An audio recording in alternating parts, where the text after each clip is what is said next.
Pertama yang kami inginkan adalah nanti melalui surat yang resmi kami kirimkan adalah rilis resmi surat yang dikirim oleh bagian pengawas penyidikan kepada kami. Karena meskipun sudah ada konferensi pers yang diadakan oleh Polda Metro Jaya terkait hasil gelar perkara khusus, namun bagi kami selaku pendumas yang memohon adanya gelar perkara khusus itu sampai hari ini belum menerima resmi ya surat dari bagian pengawas penyidikan. Ini berbeda sekali dengan di Barreskrim Mabes Polri. Saat itu justru sebelum pihak Barreskrim mengumumkan hasil konferensi pers tentang gelar perkara khusus yang ujungnya menghentikan penyelidikan di Barreskrim, kami justru dikirimkan resmi oleh Biro Pengawas Penyidikan di Barreskrim. Mungkin ada perbedaan tindakan ya dari sisi profesionalisme, tentu karena kita mencintai institusi Polri, kita ingatkan bareng-bareng.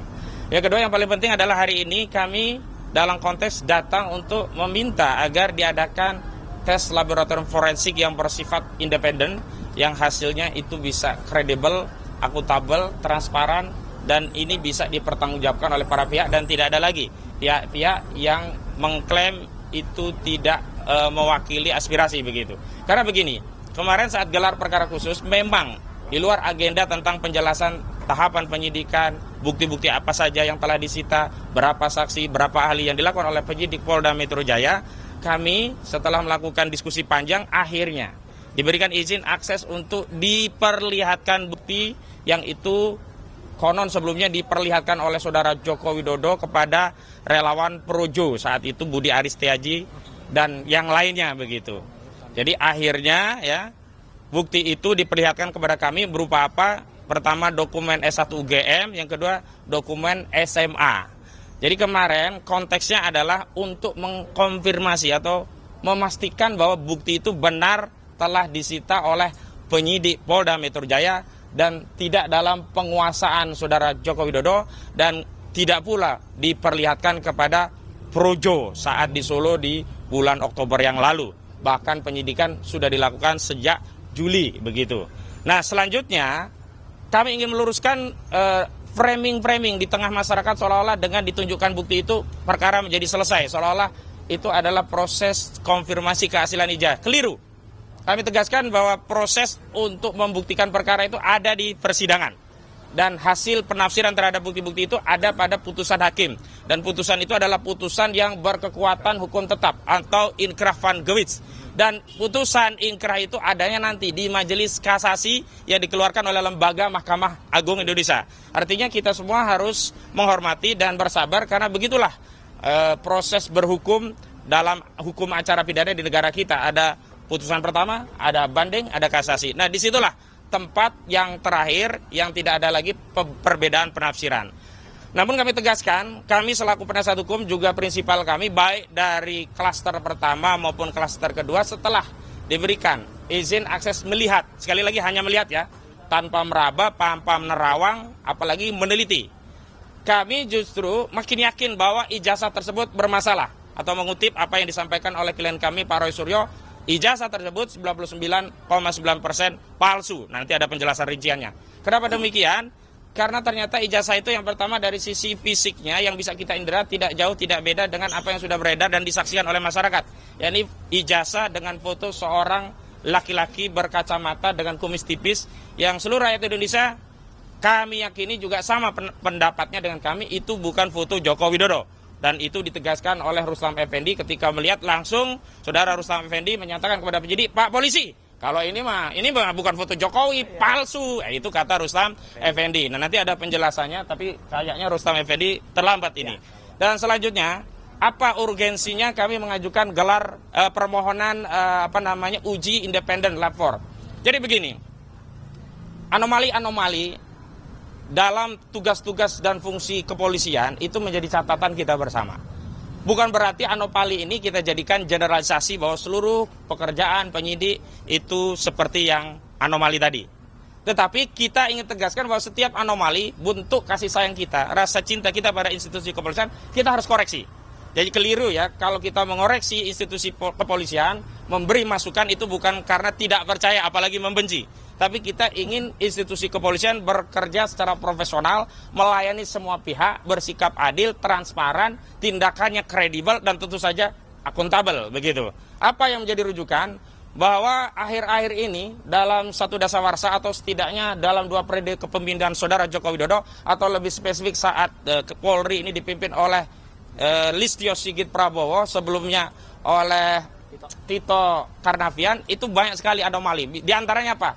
Kasus-kasus yang ternyata versi kepolisian itu bermasalah. Kasus Vina Cirebon, kasus Kopi Cyanida, kasus KM50. Dan yang paling penting adalah rujukan kami adalah kasus pembunuhan seorang anggota kepolisian berpangkat brigadir, yakni Brigadir Joshua Huta Barat yang ditembak mati oleh Barada Eliezer Budiang Tumewu atas perintah seorang Kadif Propam Mabes Polri, yakni Irjen Pol Verdi Sambo. Kita ketahui peristiwa itu awalnya dinarasikan oleh Kepala Bagian Penerangan Umum, saat itu Brigjen Muhammad Ramadan dari Mabes Polri. Itu peristiwanya adalah tembak-menembak. Dan sudah ada hasil forensik dari internal kepolisian melalui dokter di internal kepolisian, melalui proses autopsi di internal kepolisian. Hasilnya adalah itu tembakan dari peristiwa tembak-menembak. Tetapi apa? Setelah dilakukan pengujian secara komprehensif dengan pendekatan crime scientific investigation, ternyata setelah dilakukan forensik ulang oleh kedokteran Universitas Indonesia, hasilnya berbeda. Yakni hasilnya ternyata luka yang diakibatkan tembakan itu adalah luka akibat tembakan dengan jarak yang dekat. Dan setelah itu baru terungkap pengakuan Barada Eliezer Budiang Tumewu yang mengaku bahwa dirinya tidak melakukan tembak-menembak seperti yang dinarasikan oleh institusi kepolisian melalui Kepala Bagian Penerangan Umum institusi kepolisian, tetapi dia diperintah oleh Saudara Verdi Sambo untuk menembak mati Brigadir Joshua Huta Barat. Nah, setelah dilakukan penyidikan ulang, kasusnya berubah jadi kasus pembunuhan berencana. Karena itu kami melihat bahwa hasil forensik dari Bareskrim saja tidak cukup.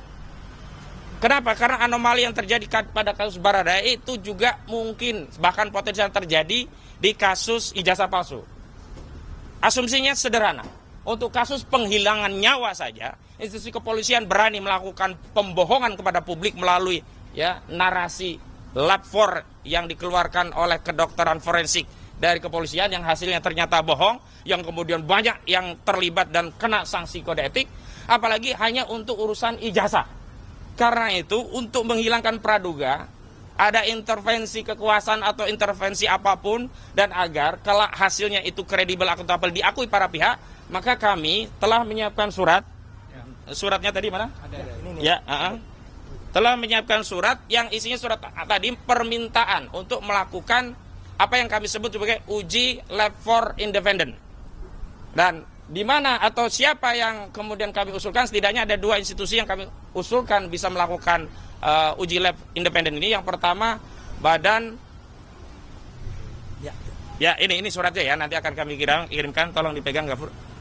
Jadi yang pertama adalah BRIN, Badan Riset dan Inovasi Nasional. Yang kedua Laboratorium Forensik Universitas Indonesia. 2 pilihan ini bisa diambil oleh penyidik siapa yang akan ditetapkan sebagai institusi untuk melakukan uji lab yang sifatnya independen. Lalu ada yang bertanya tentang apa dasar hukumnya, hukum acaranya. Memang benar di dalam KUHP tidak diatur adanya uji lab 4 yang sifatnya independen. Sebagaimana dahulu tidak diatur bagaimana kepolisian melakukan uji ulang lab 4 berkaitan dengan otopsi ijazah Brigadir Joshua Huta Barat. Artinya ini pembunuhan ya. Artinya 2 kasus ini bisa menjadi kasus Brigadir Joshua Huta Barat bisa jadi referensi. Ternyata ada preseden sepanjang kepolisian ada kebijakan untuk melakukan itu dimungkinkan karena segala tindakan dalam proses penyidikan itu semuanya ada pada wewenang penyidik, yakni institusi kepolisian. Yang kedua, yang belum lama juga terjadi di kasus ijazah palsu ini, yakni tindakan polisi yang pada akhirnya membuka segel barang bukti, mengeluarkan barang bukti dan memperlihatkannya kepada tersangka dan penasihat hukumnya, itu juga tidak diatur dalam KUHP. Bahkan bisa dikatakan bertentangan dengan KUHP, terutama ketentuan pasal 39 junto pasal 44 ayat 1 KUHP, yang itu sebelumnya juga sudah disampaikan kepada penyidik tentang kerisauannya, kegalauannya, apakah akan dibuka, diperlihatkan atau tidak. Tetapi setelah ada kesepakatan dan atas arahan saran dari Ombudsman, penyidik akhirnya mengambil kebijakan untuk menunjukkan barang bukti meskipun tidak diatur dalam KUHP. Nah, karena itu dalam konteks tes laboratorium forensik independen ini kebutuhannya hanya satu saja, tinggal kebijakan dari kepolisian apakah akan bersikap bijak dengan menyerap aspirasi masyarakat yang hari ini juga ragu-ragu. Bahkan makin yakin ijazah itu palsu karena apa? Setelah diketahui bahwa fotonya sama dengan yang ada di tengah masyarakat, yang masyarakat meyakini mustahil itu foto Joko Widodo. Mengutip apa yang disampaikan oleh Rustam Effendi ya, itu bibir bukan bibir Jokowi, itu mata bukan mata Jokowi, itu alis bukan alis Jokowi, bahkan kumis tipis itu mustahil milik Joko Widodo begitu.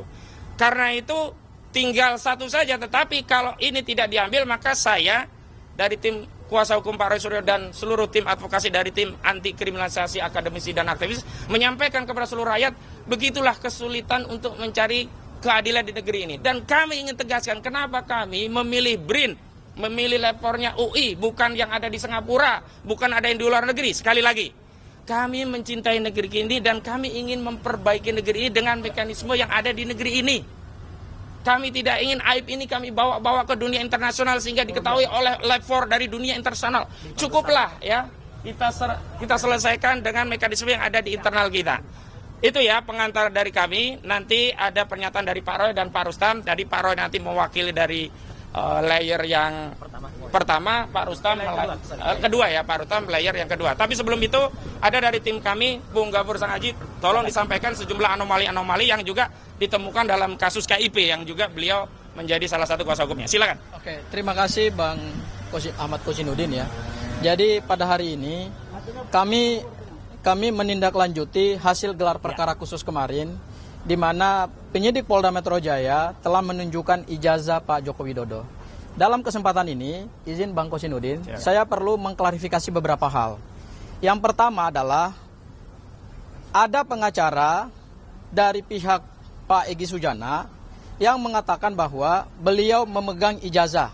Kemudian di situ beliau merasakan ada emboss, kemudian di situ beliau mengatakan ada watermark.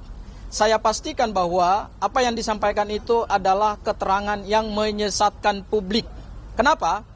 Karena pada saat ijazah itu mau dibuka, saya bersama Bang Ahmad Kozinudin adalah dua lawyer yang berdebat sengit dengan pengacaranya Pak Joko Widodo supaya ijazah itu bisa dibuka dalam kerangka transparansi dan akuntabilitas penegakan hukum, dan kemudian didukung juga oleh Ombudsman Republik Indonesia. Pada saat dilakukan gelar perkara khusus itu, detik-detik di mana ijazah itu akan dibuka, ya, saya termasuk orang yang pertama kali maju ke depan, dan saya berdiri di antara penyidik dan Pak Direktur Reserse Kriminal Umum Polda Metro Jaya. Dan saya menyaksikan dengan mata saya sendiri detik-detik di mana ijazah tersebut digunting dari segel yang sudah disegel oleh penyidik Polda Metro Jaya, dan ijazah tersebut diperintahkan, diberikan arahan oleh penyidik Polda Metro Jaya, tidak boleh diraba, tidak boleh dipegang, tidak boleh disentuh. Sehingga saya hanya melihat itu dari jarak yang sangat-sangat dekat. Tetapi karena ada arahan dari penyidik Polda Metro Jaya supaya ijazah tersebut tidak dipegang, maka saya juga tidak memegang ijazah tersebut. Dan ijazah tersebut ditaruh di satu map yang hard case, ada logo UGM-nya, dan dilapisi dengan plastik yang keras. Jadi kalau ada pernyataan dari pengacara Pak Egy Sujana mengatakan bahwa beliau menyelonong, jarinya masuk, saya pastikan itu keterangan yang menyesatkan publik. Keterangan tersebut tidak benar. Karena keterangan itulah yang memberikan kebingungan kepada rakyat hari ini. Bahwa berdasarkan keterangan dari Bunda Eli, ijazah tersebut ada embossnya, ijazah tersebut ada watermarknya. Saya pastikan keterangan tersebut keterangan yang tidak sesuai dengan fakta di dalam gelar perkara khusus. Itu hal yang pertama. Hal yang kedua, pada saat dilakukan gelar perkara khusus itu, ada dua ijazah yang dibuka, yaitu ijazah SMA dan ijazah program sarjana. Dan dua-duanya tidak boleh disentuh dan ditaruh di map yang sangat keras dan dilapisi oleh kertas sehingga tangan kita ini tidak bisa menyentuh. Ya, ijazah tersebut saya pandang secara dekat berkali-kali, bukan hanya satu kali loh, saya pastikan berkali-kali saya pastikan ada banyak sekali kejanggalan-kejanggalan. Terutama pertama dari sisi foto. Foto di SMA, di ijazah SMA itu betul-betul kalau kita pastikan itu memang adalah ijazah fotonya Pak Joko Widodo yang berambut gondrong. Tetapi begitu kita periksa secara head to head dengan ijazah program sarjana, itu mohon maaf fotonya tidak sama seperti program SMA. Ya, itu bisa nanti dijelaskan oleh Mas Roy, karena Mas Roy lah yang juga punya kesempatan untuk melihat ijazah tersebut dari jarak yang sangat dekat dan berkali-kali. Hal yang ketiga, perlu saya sampaikan bahwa gelar perkara khusus kemarin tidak memecahkan misteri ijazah Pak Joko Widodo. Gelar perkara khusus kemarin tidak membuka kotak Pandora terkait dengan ijazah ini asli atau palsu seperti yang dihasilkan dalam hasil penelitian Mas Roy dan Bang Rismon. Kalau ada pihak dari Pak Jokowi mengatakan bahwa ijazah ini kan sudah kami buka kepada penyidik dan sudah kami perlihatkan, jadi buat apa lagi mereka berkomentar? Kalau mau pernyataannya seperti itu, mohon maaf, dari awal Pak Joko Widodo jangan membawa ijazah ini dalam penegakan hukum pidana. Karena kenapa? Meskipun ijazah itu dibuka, tetapi tidak menjawab semua misteri dalam perkara ini, tidak menjawab hasil penelitian Mas Roy. Karena forum gelar perkara khusus itu bukan forum pembuktian material, tetapi hanya prosedur hukum acara, di mana penyidik hanya memberikan kepastian berdasarkan pasal 38 dan pasal 39 KUHP bahwa barang bukti utama telah disita dan saat ini berada di tangan kekuasaan penyidik Polda Metro Jaya. Kan hanya itu yang kami pastikan. Bahwa ini asli atau palsu, ada embosnya lah, ada itu kan versi mereka. Ya. Kuasa hukum Pak Jokowi Widodo mengatakan bahwa ada emboss, ada watermark, ada lintasan stempel. Ya itu kan selama ini yang mereka kemukakan. Itu kan versi mereka yang selama ini mereka ulang-ulangi. Tetapi secara pembuktian material terhadap pernyataan-pernyataan tersebut tidak bisa dipastikan. Karena apa? Karena kalau kita mau menganalogikan pembuktian ijazah seperti pembuktian mata uang, seperti yang selama ini dikatakan oleh teman-teman dari kubu Pak Joko Widodo. Pembuktian mata uang saya pastikan berdasarkan peraturan Bank Indonesia nomor 21 tahun 2019 tentang pengelolaan mata uang rupiah. Maka cara membuktikan mata uang adalah Bank Indonesia harus menarik mata uang tersebut, kemudian harus melakukan 3D, yaitu dipegang, diraba, dan kemudian diterawang. Bagaimana kita memastikan ada emboss dan ada watermarknya kalau tidak pernah diraba dan tidak pernah diterawang? Hanya dengan melihat dari jarak yang sangat dekat, kan mata ini kan juga ada keterbatasannya. Ya, itu hal yang ketiga.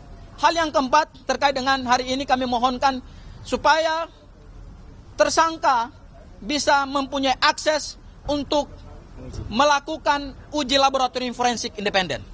Saya melanjutkan apa yang disampaikan oleh Bang Ahmad Kozinuddin tadi.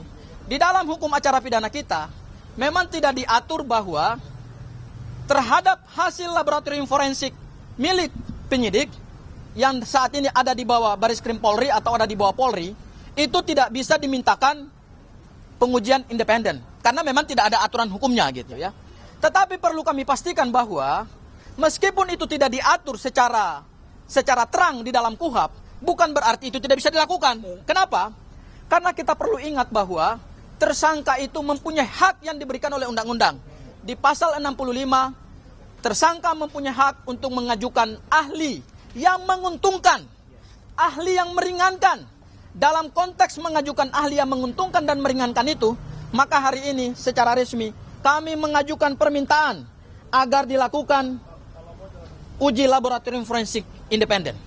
Kenapa perlu dilakukan uji laboratorium forensik independen? Mohon maaf, ini perkara memang sederhana, perkaranya perkara ijazah. Beda dengan perkara pembunuhan. Tetapi ingat, ijazah ini adalah bukan ijazah sembarangan. Ijazah ini adalah milik mantan Presiden Republik Indonesia. Dan sejarah Indonesia akan mencatat bahwa di tahun 2024 sampai kemudian tahun 2025 sampai tahun 2026 ada seorang mantan presiden yang ijazahnya dipersoalkan. Ada seorang mantan presiden Republik Indonesia yang dipilih langsung oleh rakyat berdasarkan hasil pemilu yang legitimate dan sudah disahkan oleh negara, ijazahnya dipertanyakan. Tidak mungkin kalau ijazahnya sah, beliau bisa mendapatkan jabatan tersebut. Tetapi karena ijazahnya dipertanyakan hari ini, maka tentu punya dampak konstitusional dan punya dampak demokrasi dan politik terhadap keberlangsungan bangsa kita ke depan. Oleh karena itu, untuk memberikan kepastian hukum, memberikan kepastian politik dan kepastian bagi perjalanan demokrasi bangsa kita ke depan, maka perlakuan terhadap ijazah ini tidak bisa main-main. Ya, oleh karena itu kami meminta penyidik Polda Metro Jaya untuk memberikan akses kepada ahli kami. Setidak-tidaknya hari ini kami mengajukan 2 lembaga laboratorium forensik independen seperti yang sudah disampaikan oleh Bang Ahmad Kozinudin tadi, yaitu dari Universitas Indonesia dan kemudian dari BRIN, Badan Riset dan Inovasi Nasional. Kenapa kami mengajukan itu? Ada 3 alasan. Yang pertama adalah ini demi kekuatan pembuktian yang berimbang. Tersangka mempunyai hak untuk mendapatkan satu kekuatan pembuktian yang berimbang. Kalau ini dilakukan secara independen oleh lembaga atau oleh laboratorium independen, maka terhadap misteri ijazah Pak Joko Widodo bisa terpecahkan. Kemudian yang kedua, kemungkinan saja begitu kita mendapatkan hasil dari laboratorium forensik independen, akan ada indikasi-indikasi baru. Terhadap indikasi-indikasi baru dan terhadap fakta-fakta baru itu, meskipun sudah ada punya Polda Metro Jaya, tidak ada masalah. Semua akan diuji di dalam proses persidangan. Bukan berarti kami mengajukan laboratorium forensik independen untuk menegasikan dan untuk menghilangkan hasil laboratorium forensik dari Polda Metro Jaya. Tidak. Biarkan saja, tetap itu seperti adanya. Hasil mereka adalah identik. Tetapi kami ingin mengajukan yang baru, supaya kemudian ada perimbangan pada saat nanti dalam proses persidangan, hakim bisa memutuskan mana yang benar dan mana yang salah. Seperti itu ya Mas Roy ya. Barangkali itu dari saya. Saya persilakan buat teman-teman yang lain yang ingin memberikan pernyataan. Silakan Mas Roy. Baik. Assalamualaikum warahmatullahi wabarakatuh. Saya insya Allah tidak akan mengulangi tadi apa yang sudah disampaikan oleh Bang Ahmad Kozinudin dan juga Bang Gufar Sangaji ya. Tapi sebelum memulai, izinkanlah saya mengucapkan selamat Hari Ibu untuk ibu-ibu yang hari ini memperingati Hari Ibu.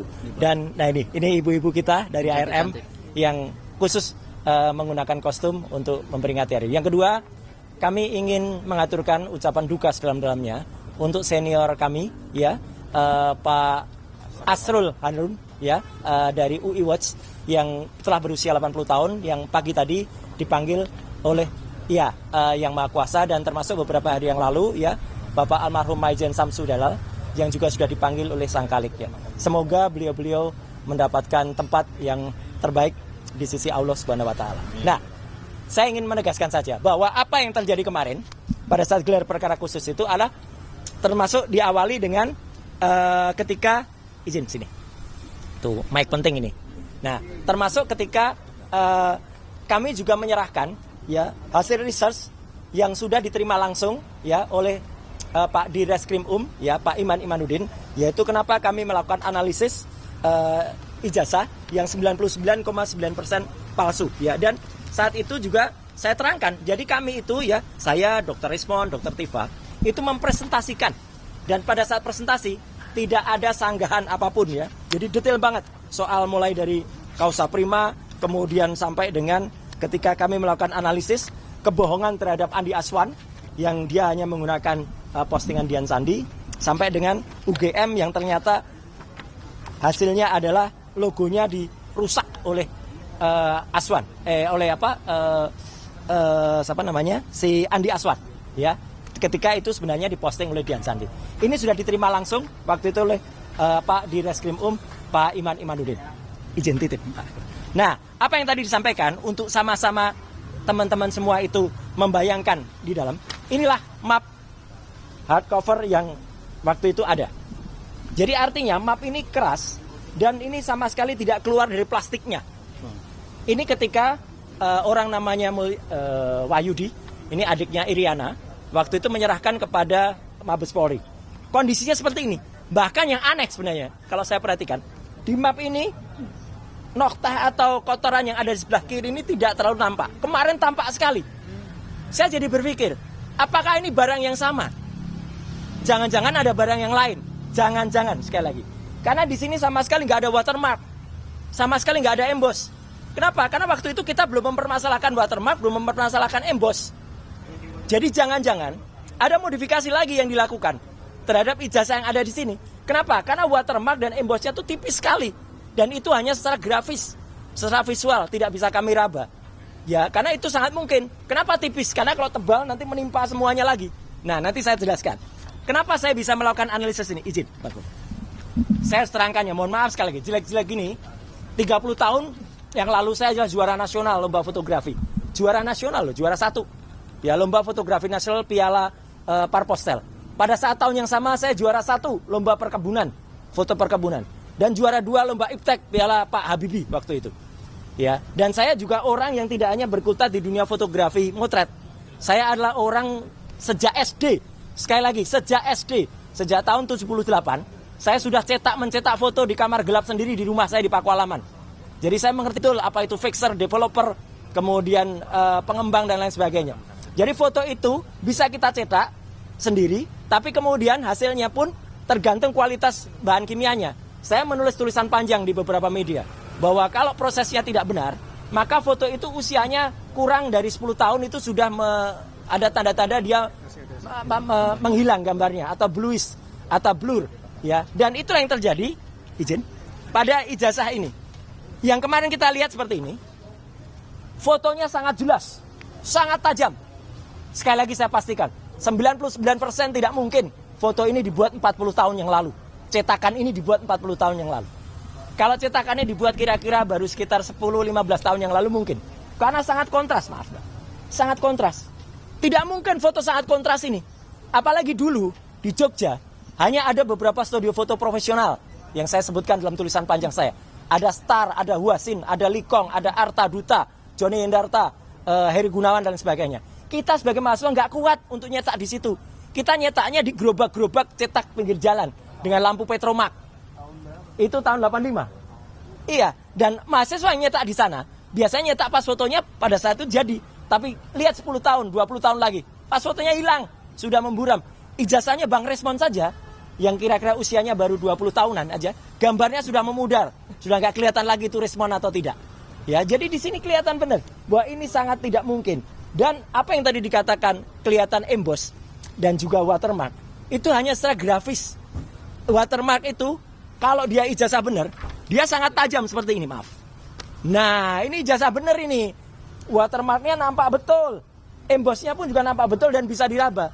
Bagaimana kita bisa meraba kemarin, ya? Ijazah itu ada dalam stop map dan ada plastiknya. Sekali lagi tidak bisa dikeluarkan atau tidak boleh dikeluarkan. Kalau dikeluarkan kita bisa intip. Ketebalannya kira-kira berapa itu kita bisa intip karena harusnya tebal, tidak setipis itu. Itu ya teman-teman. Dan kemarin, izin. Ada yang aneh. Bagaimana bisa Polda Metro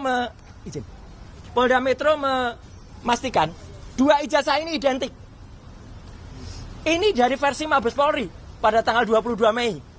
Ini pada tanggal kemarin di Polda Metro. Coba lihat, mana yang identik? Ini dikatakan identik. Yang satu saja sudah jelas, satu terlipat. Hitam putih. Dan proporsif. Kalau ini malah logonya proporsif. Segi 5. Kalau ini logonya pating pletrot. Ya, artinya logonya tidak benar karena ini hasil ditarik-tarik. Jadi itu jelas ya, secara teknis saya tetap mengatakan, dan itu langsung saya seperti Bang Rostam. Ketika lihat itu, saya langsung lihat 99,9% palsu. Ya, tetap satu sangat kontras, kedua watermark tidak bisa kelihatan ya secara jelas ya. Ada tipis-tipis tapi itu kayaknya hasil reprinting ulang. Kemudian emboss sama sekali nggak bisa dirasakan. Emboss itu harus dirasakan. Dan yang paling penting juga, ini bagian yang kedua. Ada kebohongan yang kemudian kemarin tampak. Kalau Polda Metro telah mengatakan bahwa bentuk fisik kertas ini telah disita pada tanggal 23 Juli 2025. Setidaknya ada beberapa kebohongan. Kebohongan pertama dilakukan oleh orang namanya Judi Ari. Ya, gitu. Saya mengatakan bukan Budi Ari, Judi Ari. Ya, gitu. Pada tanggal 24 Oktober bersama dengan Freddy Damanik. Yang itu mengatakan kalau ijazahnya asli. Budi Ari mengatakan begitu. Damanik juga mengatakan, bahkan menyebut nama saya. Kalau soal ijazah tanya Roy Suryo aja lah. Gitu. Dia mengatakan itu di depan sumber. Dan dia mengatakan asli. Dan kemarin berusaha berbohong di salah satu TV swasta. Freddy Damanik mengatakan, saya mengatakan scan. Saya putar langsung rekamannya. Ini. Tapi kemudian Mbak Elvira waktu itu tidak menunjukkan karena yang diputar adalah TV lain. Ya, tidak diputar di TV itu. Tapi artinya apa? Dia tidak mengatakan scan, dia mengatakan ijazahnya asli. Itu kebohongan pertama, dilakukan oleh Budi Ari dan Freddy Damanik. Kebohongan kedua, dilakukan oleh namanya Andi Aswan pada tanggal 19 dan 25 November. Yang telah mengakibatkan kerugian material pada seseorang, namanya adalah Michael Sinaga. Wah, itu orangnya.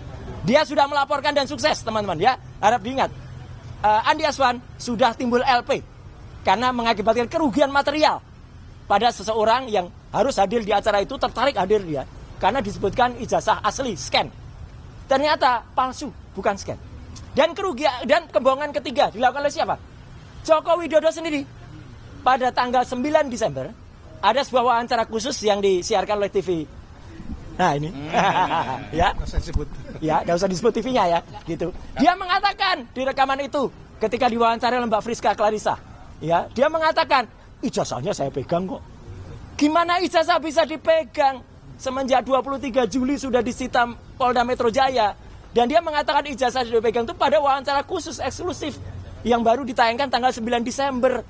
Jadi setidaknya ada tiga pihak yang melakukan kebohongan pada tanggal 24 Oktober. Pada tanggal 19 dan 25 November dan pada tanggal 9 Desember ketika itu diputuskan. Jadi sekali lagi teman-teman semua, saya bisa pastikan sekali lagi 99,9% ijazah yang kemarin disampaikan pada gelar perkara khusus itu adalah palsu. Dan nggak apa-apa kalau tadi rekan Kosinudin sedikit slip of tongue, biasa ya.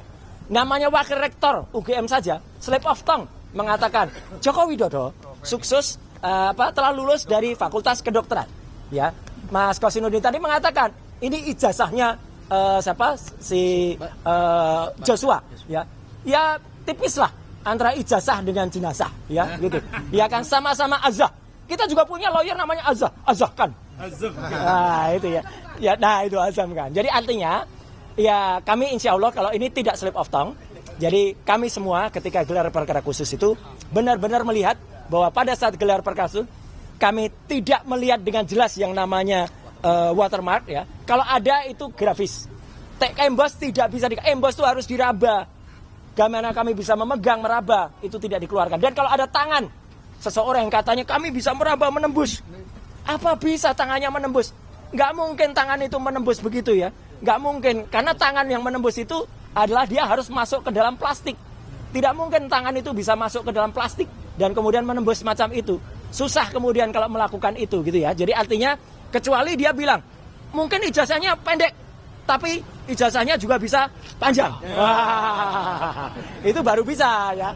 Itu baru keluarnya pendek dan panjang. Tapi kalau namanya ijazahnya tangannya bisa menembus sama sekali tidak mungkin.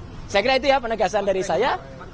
Oh, materainya juga ada materai hijau, ada merah. Itu nanti termasuk salah satu yang akan kita challenge pada saat itu karena tidak semua kita beberkan ya, karena pengalaman kita cerita soal emboss, kita cerita soal watermark diikuti itu ya, jadi itu yang tidak bagus. Jadi kira-kira itu teman-teman semua. Dan tadi ada salam juga dari Dr. Rismon, salam dari Dr. Tifa. Kita RRT tetap bersatu di bawah kuasa-kuasa hukum kami semuanya. Sekian, terima kasih. Wassalamualaikum warahmatullahi wabarakatuh. Ya, Pak Rustam. Bang Rustam yang lihat langsung dan menyatakan palsu itu. Ya, bismillahirrahmanirrahim. Assalamualaikum warahmatullahi wabarakatuh.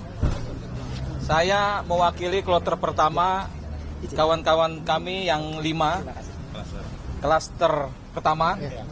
Saya, Bang Egy Sujana, terus Ibu Kurnia, Bang DAL, dan Bang Rizal Fadilah. Artinya saya pribadi saya mendukung apa yang dilakukan oleh kuasa hukum kami untuk melakukan lab forensik independen. Karena apa?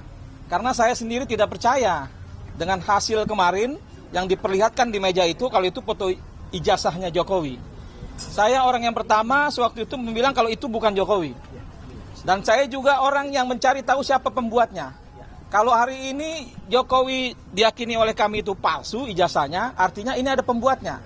Pembuatnya itu kami tahu gitu loh. Jadi kami minta supaya untuk kepentingan bangsa, apa yang diajukan oleh kuasa hukum kami dapat dipenuhi oleh Polda Metro Jaya. Saya nggak panjang lebar, saya akan terus berjuang dan kami bersama dengan Bang Roy Suryo, Bang Rismon dan Dr. Tifa dan lawyer lainnya untuk mendukung membongkar ijazah palsu Jokowi yang saya meyakini bahwasanya foto itu bukan fotonya Jokowi. Foto itu foto orang lain. dan tidak mungkin itu Jokowi. Kira-kira seperti itu. Wabillahi taufiq wal hidayah. Wassalamualaikum warahmatullahi wabarakatuh. Waalaikumsalam warahmatullahi wabarakatuh. Silakan, Bang. Bang Samsir sedikit. Oke. Assalamualaikum warahmatullahi wabarakatuh. Pegang ini sebentar. Oke. Pada gelar perkara khusus kemarin itu ada dua klaster ya, dua session. Dimulai dari jam 10.30. Jadi yang namanya gelar itu kita perlu menyampaikan kalau gelar itu mestinya dagangan itu digelar gitu ya. Iya. Dagangan digelar, katakanlah 702 alat bukti ya digelar. Kemudian proses BAP saksi-saksi itu ditunjukkan. Tapi ini bukan gelar. Karena yang materi pokok yang ditunggu adalah ijazahnya itu. Ya. Itu ditunjukkan di akhir-akhirnya, di ujung-ujungnya. Jadi tentunya kalau kita bilang gelar tadi kan di jembreng gitu ya. Tadi itu bukan itu. Jadi itu yang dapat kita sampaikan. Pada klaster pertama itu dimulai jam 10.30, itu selesainya jam setengah lima. Itu pun pada saat ijazah itu ditunjukkan, itu udah lewatin jam 4 itu. Jadi mereka udah kelelahan, baru ditunjukkan. Nah, untungnya di sini juga panitia yang melaksanakan itu kurang jeli juga. Hasil proses itu udah dilirik juga sama teman pada klaster kedua ini yang dimulai pada 16.30. Mereka ditunjukkan ijazahnya itu, kalau yang lain-lain sudah disampaikan ya, ditunjukkan jam 22.00. Itu dengan waktu hanya 5-7 menit. Tapi Pak Roy Suryo ini sudah mempersiapkan semuanya. Apa yang mau dia lihat dari selembar ijazah, 2 lembar ya ijazah itu ya. Sehingga poin-poin S1 sampai SMA. Kemudian itulah yang dapat dia simpulkan. Begitu dia keluar, ya disampaikan di ruangan itu kalau 99,9% ijazah itu palsu. Saya pikir yang dapat saya sampaikan masih ada. Satu lagi ya, dari TPUA, bahwa TPUA tetap konsisten berjuang membongkar. Ini sekjennya, silakan Pak. Ya, jadi berawal dari proses perkara ini kan muncul dari TPUA. Ya, TPUA ini sudah melakukan proses yang cukup panjang sampai detik ini. Berkumpul semua lawyer, berkumpul juga Mas Roy, RRT lah paling tidak, dan semuanya, termasuk 5 orang tadi yang disebut. Konteksnya apa? Konteksnya sampai detik ini TPUA itu saya sebagai sekjen, jadi cukup dengarkan dari saya dan wakil sekjen, wakil ketua umum. Sementara itu, tapi paling tidak saya tidak perlu menjelaskan kembali apa yang tadi sudah dijelaskan panjang, sudah selesai. Cuman saya menjelaskan bahwa TPUA itu adalah saya sekjen masih sampai detik ini, dan dimulainya perkara ini dari TPUA.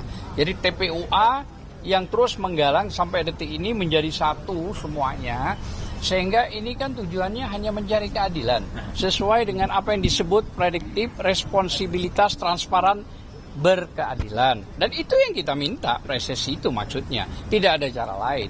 Jadi kalau tadi hanya mau mengajukan untuk independen ke Brand sama ke UI, saya kira nggak ada masalah itu. Kalau itu dicari sebuah kebenaran, kan sudah ada jurisprudensinya, kasus Sambo. Saya kira itu aja, cukup. Terima kasih. Penutup sedikit aja, tadi ada yang terlupa. Jadi sekali lagi teman-teman semua, tadi lupa saya katakan bahwa kami selaku klien dan ke-8, insya Allah kami semua mendukung adanya upaya untuk melakukan uji forensik secara independen. Dan kenapa kami usulkan tuh UI? Karena tadi jelas ya alasannya, karena UI lah yang juga membongkar terjadinya perselisihan pendapat dan akhirnya membuka kedok ketika terjadi kasus Freddy Sambo. Dan kenapa BRIN? Karena Indonesia itu memang punya Badan Riset Inovasi Nasional. Dan yang namanya uji forensik itu, lembaga Lab 4 itu, di negara-negara maju, Venezuela, Kanada, Amerika, dan beberapa negara Eropa, itu memang independen, tidak di bawah kepolisian. Karena sudah jelas ada beberapa kasus yang ada di sana, yang kemudian itu terjadi tidak objektif ketika di bawah lembaga penegak hukum. Jadi supaya independen semuanya sadar, dan kalau bisa saring korektif, itu seperti kemarin ketika gelar perkara yang pagi, tadinya tidak mau dibuka ijazah itu, tapi karena ada lembaga independen namanya Ombudsman lah yang mendesak, kemudian itu harus dibuka. Jadi sekali lagi kita mendesak semua menerima apa yang dilakukan oleh gelar perkara independen itu, dan semoga kita juga berdoa agar orang yang kemudian sekarang menantang kita ya untuk main panjang ya moga-moga kita juga main panjang juga. Kita hormatilah gitu. Semoga dia tidak makin memikir dan kemudian rambutnya habis seperti orang tua ini. Ya, gitu. Nah, kalau rambutnya habis itu jadi orang tua kayak gini nih. Ya, gitu ya. Sekian, terima kasih. Wassalamualaikum warahmatullahi wabarakatuh. Ya, Singkat ya, Ya. terkait dengan ini kan dipilih UI, lalu ada satu Ya. lagi dari BRIN. BRIN. Koordinasinya sampai mana atau Ya. bagaimana? Kita sedang mengajukan surat kepada Polda untuk mengizinkan gelar perkara independen terlebih dahulu. Dan setelah itu kita juga secara secara paralel kita juga mohon kepada teman-teman di UI, teman-teman juga di BRIN untuk menerima itu. Nanti prosesnya akan kita beritahukan. Ya, kalaupun terjadi misalnya ada 1-2 lembaga misalnya yang tidak jadi, kita juga masih banyak kok pilihan. Ada kampus lain, ada kampus ITB, ya, ada TNI itu juga punya ya lembaga forensik juga. Jadi artinya itu ya, dan itu nanti akan dikoordinasi oleh Pak Ahmad Kosinudin yang akan segera menutup gelar ini. Oke, atau Bang Asam ya, atau siapa Pak Kosinudin? Oke, terima kasih. Baik, terima kasih rekan-rekan sekalian. Mudah-mudahan dengan dibentuknya Lab Forensik Independen ini akan membuka kotak Pandora dan mengakhiri polemik ijazah palsu ini, dan negara kita bisa membangun dan menatap masa depan. Dan kita hari ini juga prihatin dengan saudara kita, mudah-mudahan dengan keterbukaan juga bisa menyebabkan pemerintah bisa lebih objektif dalam melihat kasus ini, sehingga kita juga bisa berfokus kepada saudara kita yang hari ini ditimpa bencana di Sumatera. Mudah-mudahan mereka diberi kesabaran dan segera ada solusi, dan kita semua ikut mendoakan mereka semua. Amin ya rabbal alamin. Terima kasih semuanya ya. Siapa? Ini ini apa namanya? Memang RRT, RH selalu terlambat. Enggak ada yang Nanti sebentar lagi saya pecat dia. Berarti bukanya gitu. Assalamualaikum. Gue berapa aja? Sudah mulai? Sudah belum? Itu mainstreamnya belum. Kayaknya memang. Oke. Yuk, Sudah ya? Yuk. ya. Oke. Assalamualaikum warahmatullahi wabarakatuh. Terima kasih kawan-kawan semua. Kalau ada 2 grup yang melakukan press conference, jangan heran. Tadi grup TAKA, ya, itu tim advokasi anti kriminalisasi akademisi dan aktivis. Nah, ini tim Bala RRT. Bala RRT itu adalah Barisan Pembela Roy Rismond Tiva. Jadi memang klien kita 3 aja, tidak yang lain. Jadi karena itu RRT. Nah, kebetulan Dr. Tiva berhalangan, yang ada Mas Roy dan Rismond. Nah, yang akan kita sampaikan itu salah satu materinya adalah soal saksi dan ahli yang kita sampaikan. Soal uji digital forensik independen boleh juga disampaikan. Kemudian bonusnya itu Michael itu sudah diterima laporan polisinya terhadap Andi Azwan yang awalnya agak kebal karena ada dan Joshua Sinambela karena awalnya ditolak terus. Beni Parapat 3 kali ditolak, 2 kali di Polda Metro, 1 kali di Mabes Polri. Rustam Effendi ditolak juga. Mana Rustam Effendi tadi ya? Nah, sekarang Michael diterima. Karena itu saya beri kesempatan kepada Michael dulu ya. Oke, silakan Michael. Oke. Orang besar Di balik RRT. Gimana nih saya? Ya, silakan. Saya ke depan dikit ya. Oke. Ya, terima kasih semua teman-teman wartawan dan podcaster yang saya cintai. Ya, kita bersyukur ya kepada Tuhan Yang Maha Esa bahwa setelah beberapa kali perdebatan, mungkin saya nggak tahu isi perdebatannya apa yang cukup panjang sampai malam beberapa kali. Kemarin pada hari tanggal 18 Desember, saya melaporkan Andi Azwan dan Joshua Sinambela mengenai kebohongan yang mereka lakukan di sebuah acara talk show TV nasional. Nah, ini adalah laporan ketiga saya yang diterima. Kebetulan yang pertama itu terlapornya Andi Azwan juga mengenai menuduh saya sebagai wartawan gadungan. Bahkan saya sudah membuktikan dengan sebuah kartu yang kita sama-sama tahu tetapi tetap dituduh. Dan yang kedua adalah seorang podcaster ya yang bernama Irjan. Nah, saya nggak tahu nama channelnya apa, tetapi dia menuduh saya sebagai wartawan gadungan juga. Bisa disebut namanya Lawrence. Nggak usah, nggak perlu. Nah, dan yang ketiga ini terlapornya ada 2, jadi total 4 meskipun yang satu sama. Nah, kenapa saya melakukan ini? Karena pertama saya ingin iklim jurnalistik di Republik Indonesia ini harus sehat. Harus sehat, harus demokratis, harus bertujuan untuk mencerahkan dan memberi edukasi kepada publik. Kalau kita menuduh-nuduh orang, apalagi profesi, dengan tuduhan-tuduhan tidak benar seperti itu, apalagi di TV nasional. Karena yang Andi Aswan pertama itu terjadinya di Garuda TV, udah saya bilang aja. Dan itu sudah masuk LP-nya dan saya sedang diperiksa hari ini. Ya mohon doa juga dari seluruh masyarakat Indonesia supaya ini cepat ditangani oleh Polda Metro Jaya. Dan tidak boleh kita melempar tuduhan seperti itu. Misalnya entah itu profesinya dokter, entah itu wartawan, entah itu polisi, entah apapun profesinya, harus kita hormati. Kalau memang ada yang bermasalah secara pribadi, jangan dibawa-bawa ke profesi. Dan kalau ada bermasalah dengan ijazah atau sesuatu kasus, jangan dibawa-bawa ke pribadi. Karena menurut saya itu adalah cara berdemokrasi yang kekanak-kanakan. Dan sudah terlalu, ya tidak berpendidikan lah menurut saya. Sehingga orang-orang yang mengaku pembela Bapak Joko Widodo, saya juga kasihan dengan Bapak Joko Widodo sebagai seorang mantan presiden, dibela oleh orang-orang seperti ini. Malu saya melihatnya. Maka supaya ini berhenti, saya buatlah 3 laporan. Saya ini seorang wartawan yang tidak pernah melaporkan orang sebenarnya. Saya sering sekali, seperti kawan-kawan, meliput di Polda Metro Jaya, meliput di Mabes Polri, kasus-kasus. Tetapi tidak pernah saya turun sendiri melaporkan. Tapi yang dua yang pertama itu sudah menyangkut martabat saya sebagai wartawan, martabat saya pribadi, dan profesi wartawan itu sendiri. Dirusak oleh Andi Aswan dan Irjan. Dan yang ketiga ini merusak sebuah forum jurnalistik, yaitu forum talk show yang setiap malam ada di TV kita masing-masing, di mana sepertinya kita berbohong di situ boleh-boleh aja. Dan nanti saya bilang lagi, wah saya punya ijazah asli, saya punya ini asli, saya punya itu asli, dengan sembarangan. Nah inilah, yang saya laporkan adalah dia mengatakan ada scan ijazah asli Joko Widodo, dan itu terbukti tidak benar. Gitu loh, maka laporan saya diterima. Ya, kenapa saya laporkan 2 orang ini? Karena Andi Aswan dan Joshua Sinambela tidak bisa mendapat tidak bisa sepakat di forum itu. Ini punya saya dari kau, kau dari saya dari kau. Maka ya sudah, dua-duanya kita laporkan, diterima. Dan himbauan saya kepada 2 orang ini, Andi Aswan dan Joshua Sinambela, datanglah, jangan mangkir. Datanglah sesegera mungkin saat dipanggil dan perjelas siapa sebenarnya yang memproduksi barang itu. Ya, kalau Andi Aswan yang memproduksi, katakan itu. Kalau Joshua yang memproduksi juga katakan sebenarnya. Karena Joshua itu juga profesinya ahli forensik seperti Bang Rismon ini, dan mungkin dia juga merasa terlecehkan ya profesinya dengan kelakuan si Joshua itu.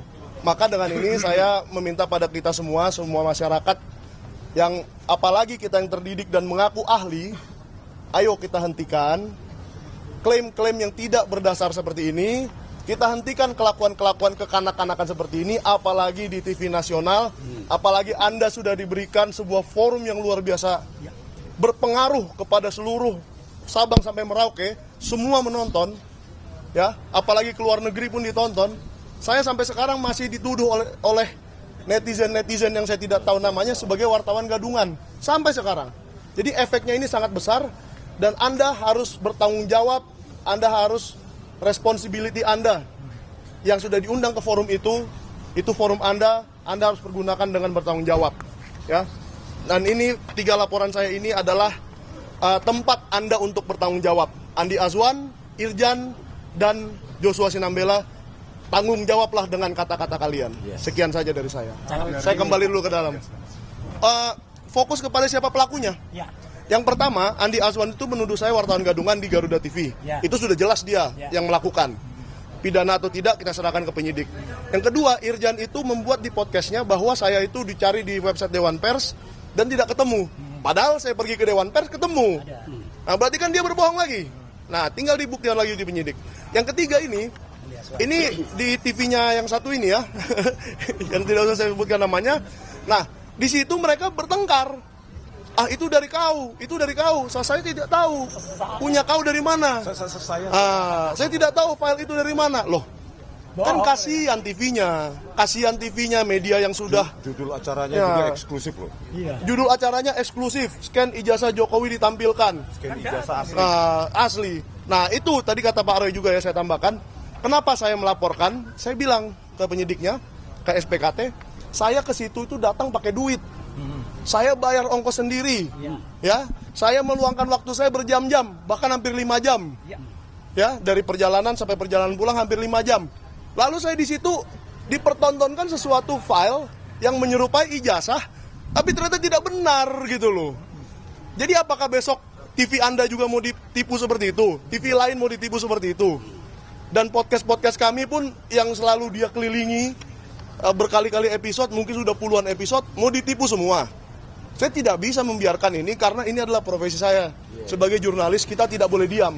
Saya juga mengajak kawan-kawan di sini semua tidak boleh diam ya. Semangat. Ditipu terus kita seperti ini. Oke, terima kasih, saya ke dalam dulu. Wassalamualaikum warahmatullahi wabarakatuh. Belum, lanjut lagi saya. Lanjut lagi. Ya, jadi kawan-kawan semua, kenapa pelaporan terhadap Andi Azwan, Joshua Sinambela itu penting? Karena klien kami ini, RRT, Roy Suryo, Rismon Sianipar, Tifauza Tiasuma, itu kan dikenakan pasal 35. Pasal 35 Undang-Undang ITE 2008 itu mengatakan mengedit dokumen agar seolah-olah jadi otentik. Nah, ternyata bukan klien kami yang melakukan itu. Secara teoritis kan yang potensial melakukan itu adalah Andi Azwan. Karena Andi Azwan mengatakan ini dari scan asli ijazah Jokowi. Padahal secara kronologis itu nggak masuk akal. Kenapa? Karena ijazah Jokowi itu disita, sokol ya, ijazahnya yang analog itu disita pada tanggal 23 Juli 2025 berdasarkan gelar perkara khusus kemarin. Dan penetapan pengadilan negeri Surakartanya 24 Juli. Jadi dari mana dia bisa mendapatkan scan asli tersebut? Karena kalau mau scan kan harus dari ijazah analognya. Ijazah analognya sendiri kita masih persoalkan apakah itu asli atau tidak. Mas Roy tetap berkeyakinan 99,9% palsu. Lalu dia nyeken dari mana? Itu yang jadi persoalan, ya kan? Nah, inilah kemudian kita laporkan kepada Polda Metro agar ada yang namanya equal treatment. Jangan sampai kemudian orang yang melakukan kejahatan, pelanggaran yang sesungguhnya tidak kena, tapi orang yang tidak melakukannya jadi kena. Pasal 35 itu kan aneh. Kapan Mas Roy, Rismon sama Dr. Tifa mengatakan bahwa ijazah itu otentik? Nggak pernah. Yang mereka katakan adalah ijazah itu palsu. Jadi kalau mereka mengedit dokumen palsu atau dokumen tidak asli agar seolah-olah otentik atau asli, itu nggak benar. Jadi penerapan pasal 35 itu cocok buat Andi Azwan dan mungkin juga Joshua Sinambela. Itu tambahannya sedikit. Nah, yang kedua saya ingin mengundang Bang, ini terakhir nanti ya. Aku dulu ya. Bang Jagir, Jamada Girsang, untuk menyampaikan bahwa kita tadi sudah menyampaikan tambahan saksi dan ahli. Silakan Bang. Oke, rekan-rekan sekalian, kalau saya khusus tentang proses yang ada di Polda Metro Jaya ya, karena ini penting. Takutnya ada yang berkembang di masyarakat sesudah gelar perkara khusus kemarin ada apa gitu loh. Jujur, saksi ahli yang kita sudah ajukan waktu gelar perkara itu ada 3 orang. Tapi saya nggak perlu spill namanya. Kemudian hari ini kita tambahkan lagi 3 ahli. Berarti total semua 6 ahli. Dan 3 saksi adjured. Sebagai informasi, ahli yang kita ajukan hari ini adalah satu, saya sebut namanya adalah Rocky Gerung. Dan sudah confirm melalui Dr. Tifa bahwa Rocky Gerung akan menjadi ahli dalam proses perkara berikutnya. Kapan itu dipanggil kita belum tahu. Ini kan sudah mau libur akhir tahun segala macam. Sing penting hari ini kita menambahkan 3 ahli dan 3 saksi biasa. Ini saya kira penting sekali agar nanti jangan ada mispersepsi bahwa sebelum akhir tahun ada ini gitu loh. Jadi semua ahli itu akan diperiksa dulu sesuai dengan prosedur. Jadi dasar daripada pengajuan ahli dan saksi tersebut Perkap nomor 6 tahun 2019. Jadi jelas ya, kita tidak melangkahi aturan. Pasal 33 ayat 1 dan 2 mengatakan kenapa kita begitu tambahkan ahli, karena ini perkara yang sudah menjadi perhatian masyarakat. Ketiga, ya pasal 33 ayat 2 kita boleh mengajukan ahli, itu tercatat dalam Perkap nomor 6 tahun 2019 tersebut. Oleh sebab itu, kami selaku kuasa hukum RRT, Roy, Rismon dan Tifa yang sebentar lagi mungkin ke sini mengatakan itu secara definitif bahwa atas nama mereka bertiga kami ajukan sampai sekarang 6 ahli dan 3 saksi ada chart. Jadi saya kira itu jelas ya rekan-rekan sekalian agar tidak miss untuk selanjutnya. Oke, mungkin selanjutnya sekarang materinya masuk ke yang berdua, Mas Roy dan Bang Risman dulu. Gitu ya. Jadi kita sinergi begitu ya. Jembatan dulu. Jadi kawan-kawan semua ya, itu ada satu isu yang krusial ketika diperlihatkan ijazah sokol asli pada saat GPK gelar perkara khusus tanggal 15 Desember kemarin. Dan kemudian kita tahulah dari lawyer sana, wah bahagia minta ampun ya kan. Ada yang sampai menangis. Tapi Mas Roy dengan mata ahli telematikanya, mantan fotografer, bukan mantan, masih fotografer terkenal gitu ya. Bahkan pernah mendapatkan penghargaan puluhan tahun yang lalu, mengatakan ini ijazah ini tetap palsu, 99,9% palsu. Nah karena itulah kemudian kami meminta kalau ada isu yang mengatakan ini sudah diuji di laboratorium forensik dimanapun, penyidik misalnya ya, maka kita minta ada uji lapor yang independen. Apa institusinya tidak perlu kita spill. Pokoknya intinya yang independen dan tentu bisa dipertanggungjawabkan prosesnya. Mas Roy dulu atau Bang Risman dulu? Silakan. Oke. Terima kasih rekan-rekan media. Ya sebenarnya petunjuk kuat, ya indikasi kuat yang kami terakhir ini kami paling ragukan adalah pada sidang KIP 17 November 2025 ya, di Komisi Informasi Pusat. Ya, di situ salah satu termohon adalah pihak Polda Metro Jaya ketika ditanyakan hakim, barang bukti ijazah sarjananya disita atau tidak. Nah, di situ pihak Polda Metro Jaya ya pada 17 November 2025 menyatakan bahwa barang bukti yang kami sita adalah transkrip nilai sarjana muda untuk keperluan yudisium sarjana muda. Sementara yang kami analisis, kami kaji secara ilmiah adalah ijazah yang dikatakan sarjana penuh dari UGM. Ini kan sudah mismatch.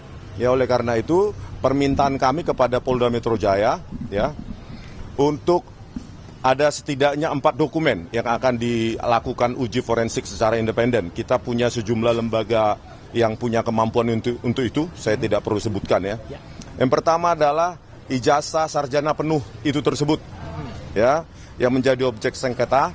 Yang kedua adalah transkrip nilai.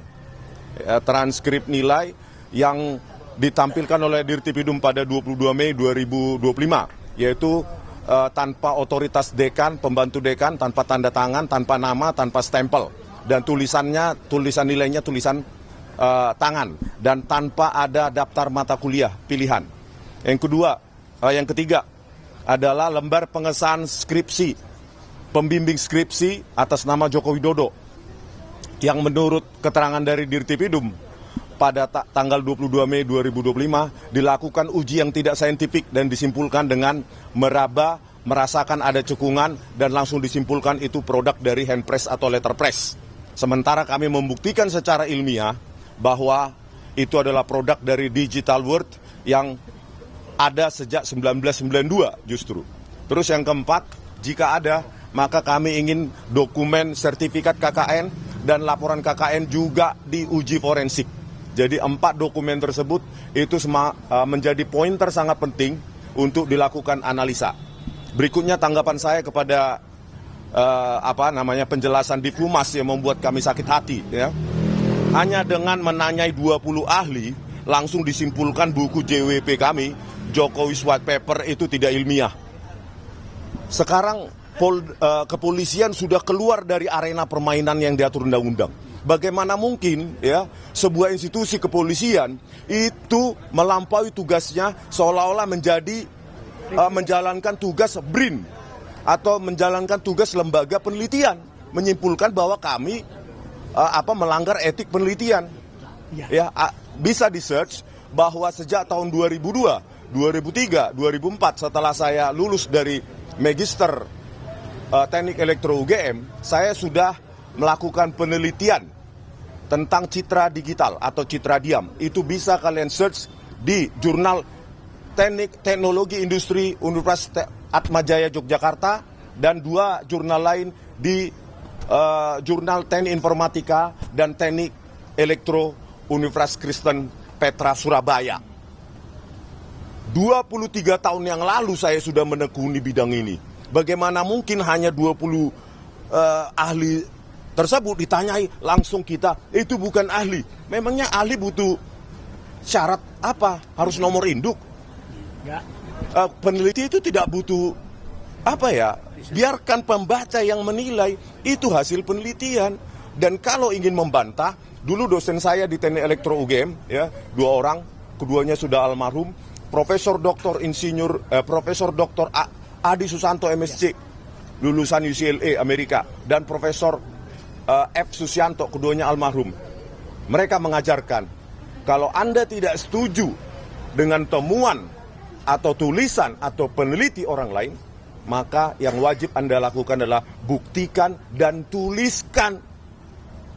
Tuliskan, inilah peradaban bangsa kita, bukan dengan narasi. Begitu, terima kasih. Oke. Terakhir, sebelum terakhir nanti tambahkan Bang Refli, saya ingin tambahkan tadi yang disampaikan Mas Michael ya. Jadi untuk jelasnya, apa yang dilakukan oleh si Andi Aswan atau orang yang sebut namanya Joshua, dan bisa juga dia dibantu orang lain namanya Roni Teguh ya, siapa tahu ya.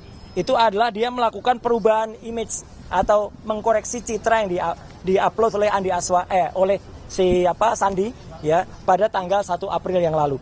Dengan dikoreksi ini, diluruskan, itu berarti logo ini jadi rusak. Jadi sekaligus sebenarnya 2 hal yang dilakukan, pasal 32 dan 35 Undang-Undang ITE itu dirusak semuanya. Jadi makanya saya mendukung penuh apa yang tadi dilaporkan oleh Michael Sinaga, dan saya siap menjadi ahli untuk Michael Sinaga. Insya Allah Dr. Resmond juga siap menjadi ahli untuk itu. Ya clear ya, itu yang pertama. Yang kedua adalah yang ingin saya tandaskan, orang selalu mengatakan, kalau UGM mengatakan, ya itu ikuti aja. Tidak. Satu, UGM sering sekali membuat kesalahan. Yang pertama jelas yang tadi saya katakan pada sesi pertama tadi, ya Wakil Rektor UGM, ya Bu Wening mengatakan itu kedokteran, itu sudah salah. Yang kedua yang ini penting dan itu ditegaskan lagi oleh Bang Resmond mana tadi, ya pada penjelasan UGM pada bulan Maret, orang namanya Dekan Sigit Sunarta itu menjelaskan bahwa dulu mahasiswa itu mencetak di 2 percetakan namanya Sanur dan Prima. Sanur dan Prima itu belum ada di tahun 85. Dan itu tulis hitam di atas putih di penjelasan ugm.ac.id. Jadi itu penjelasan resmi, tidak pernah dikoreksi. Jadi artinya itu salah besar.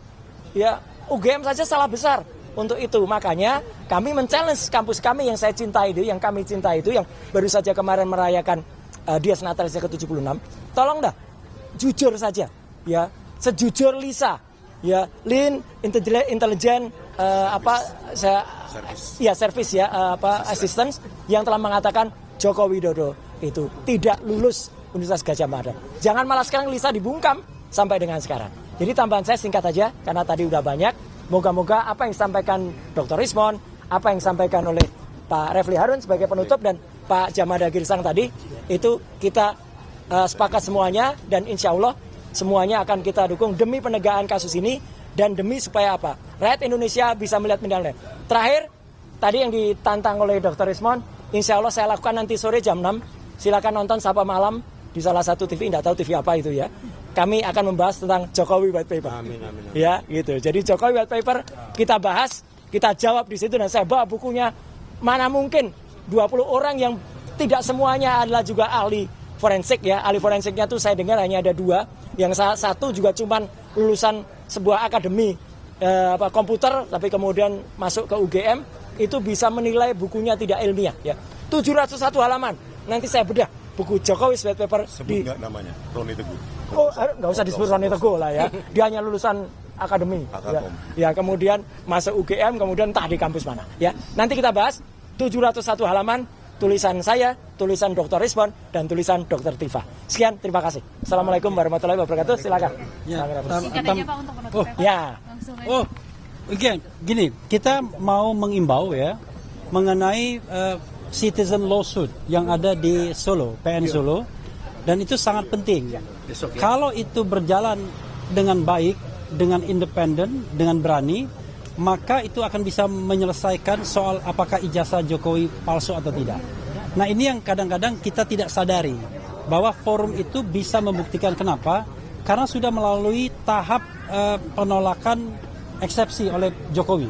Nah, sekarang besok itu adalah keterangan tertulis. Mas Roy, Dr. Tifa dan Rismond nanti akan datang pada Januari sebagai ahli. Jadi mudah-mudahan forum itu adalah forum yang bermartabat untuk alternatif mengetahui apakah ijazah itu asli atau tidak. Jadi instead of kemudian menersangkakan orang, kemudian menjadikan orang sebagai terdakwa dan lain sebagainya. Jadi mudah-mudahan kawan-kawan sekalian kita juga keep on eye terhadap itu ya. Dan terakhir ya, cukup ya. Terakhir soal Jokowi white paper. Saya ragukan siapapun, entah dari Polda Metro Jaya atau orang yang mengatakan tidak ilmiah dan lain sebagainya, membaca buku itu. Mungkin saja membeli, tapi membaca tidak. Bagaimana Anda bisa mengatakan sebuah buku ilmiah atau tidak kalau Anda tidak membacanya? Nah, kalau Anda membaca, maka mudah-mudahan Anda seperti Dr. Ridho Rahmadi yang sangat surprise dan mengatakan bahwa tulisan itu pantas diganjar dengan gelar doktor. Bisa dicek ya. Ada Pak Prof. Tono Saksono juga, dan mereka bikin anotasi bagaimana referensi dibuat luar biasa. Jadi tolong MNC TV dan lain iNews, tolong dilihat bukunya, tidak hanya sekedar bahwa ada statement dari orang yang sebenarnya belum memiliki pengetahuan yang cukup untuk menilai. Makasih ya. Oke. Semua. Wassalamualaikum warahmatullahi wabarakatuh. Saya besok nggak ke Solo karena diundang salah satu TV dengan 3 pemretnya untuk bikin acara spesial. Jadi kami ke Solo nanti. Ada yang siang ini, ada yang malam ini, ada yang nanti subuh nanti. 3 pemret. Kompas.com. Hah? Yang ini jam 3. Apa urusan besok? Jam 3. Good luck ya. Hati-hati.